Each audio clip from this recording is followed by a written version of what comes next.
بسم اللہ الرحمن الرحیم۔ السلام علیکم ناظرین۔ اسٹریٹ کرائم کے خاتمے کے لیے مؤثر اسٹریٹجی بنانے کے حوالے سے مشیر قانون سندھ بیرسٹر مرتضیٰ وہاب کی صدارت میں ایک اعلیٰ سطحی اجلاس کا انعقاد کیا گیا۔ ہمارے نمائندہ خصوصی جاوید ابراہیم منگی کے مطابق اس اجلاس میں ایڈیشنل آئی جی، سیکریٹری قانون، ہوم سیکریٹری، پراسیکیوٹر جنرل اور دیگر افسران نے بھی شرکت کی۔ اس موقع پر بیرسٹر مرتضیٰ وہاب کا کہنا تھا کہ اسپیڈی جسٹس کے لیے اداروں کے مابین لائزون قائم کیا جائے۔ ان کا کہنا تھا کہ اسٹریٹ کرائم سے متاثر افراد اور ملزمان کے لیے خصوصی عدالتوں کے قیام کا بھی فیصلہ کیا گیا ہے۔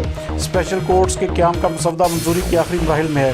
ان کا کہنا تھا کہ اسٹریٹ کرائم کے مقدمات کو ٹائم فریم میں لایا جائے گا اور اسٹریٹ کرائم کے مقدمات میں سزا کو یقینی بنانے کے لیے حکمت عملی بھی مرتب کر لی ہے۔ ان کا کہنا تھا کہ اسپیشل کورٹس اور پراسیکیوشن کے نظام کو بھی ٹیکنالوجی بیس بنایا جائے گا۔ مزید اس حوالے سے دیکھتے ہیں جاوید ابراہیم منگی کی یہ رپورٹ۔ آج ایک اجلاس منعقد کیا گیا تھا لاء ڈپارٹمنٹ کے اندر، جس کے اندر فیصلہ یہ کیا گیا ہے کہ یہ جو اسٹریٹ کرائم ہیں جس کے اندر کیجویلٹی ہوتی ہے، کوئی گریویس باڈلی ہارم ہوتا ہے، اس کو ڈیل کرنے کے لیے اسپیشل کورٹس کو قائم کیا جائے۔ ایک نئی قانون سازی کرنے کی ضرورت ہے جس کے اندر ٹیکنالوجی ڈریون مقدمات کو چلایا جائے۔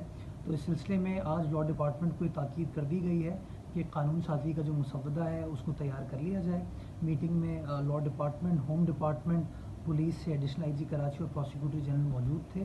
تو انشاءاللہ ایک ایسی اسٹریٹجی ہم بنا رہے ہیں کہ سزا کو یقینی بنایا جا سکے، اسپیڈی ٹرائل ہو سکے، کیونکہ آپ دیکھتے ہیں کہ ہمارا سب سے بڑا مسئلہ یہ ہے کہ کیسز جو ہیں وہ التوا کا شکار ہوتے ہیں۔ تو اس لیے ان اسپیشل کورٹس کو قائم کیا جا رہا ہے۔ اس نئے قانون کے اندر ٹائم فریم دیا جائے گا جس ٹائم فریم کے اندر ان کیسز کا فیصلہ سنایا جائے گا، اور سب سے اہم چیز یہ ہے کہ ان کیسز کو ہم ٹیکنالوجی بیس بنائیں گے، ٹیکنالوجی کا استعمال کیا جائے گا ان کیسز کا فیصلہ کرنے کے لیے۔